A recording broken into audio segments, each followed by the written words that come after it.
महामायेचा मृत्यू. 5व्या दिवशी नामकरण विधी करण्यात आला. मुलाचे नाव सिद्धार्थ असे ठेवण्यात आले. त्याचे गोत्रनाम गौतम होते, म्हणून त्याला सिद्धार्थ गौतम या नावाने लोक संबोधू लागले. मुलाच्या जन्माचा आनंदोत्सव व नामकरण विधी समारंभ चालू असतानाच महामाया एकाएकी आजारी पडली व तिचे दुखणे बळावू लागले.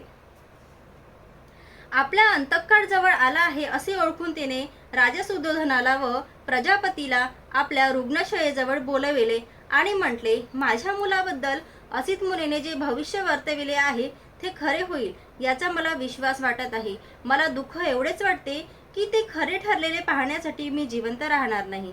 माझा बाळ आता लवकरच मातृहीन होईल, परंतु माझ्या मागे माझ्या मुलाचे काळजीपूर्वक लालन पालन होईल किंवा नाही व त्याच्या भवितव्याला अनुलक्षून त्याची योग्य प्रकारे जोपासना केली जाईल किंवा नाही याबद्दल मला मुळीच चिंता वाटत नाही.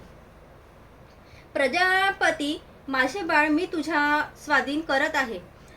त्याच्या आईपेक्षाही तू त्याचा चांगला सांभाळ करशील याबद्दल मला मुळीच शंका वाटत नाही. आता कष्टी होऊ नका. मला इहलोक सोडण्याची आज्ञा द्या. देवाचे बोलावणे आले आहे. त्याचे दूत मला घेऊन जाण्यासाठी थांबले आहेत असे म्हणून महामायेने प्राण सोडला.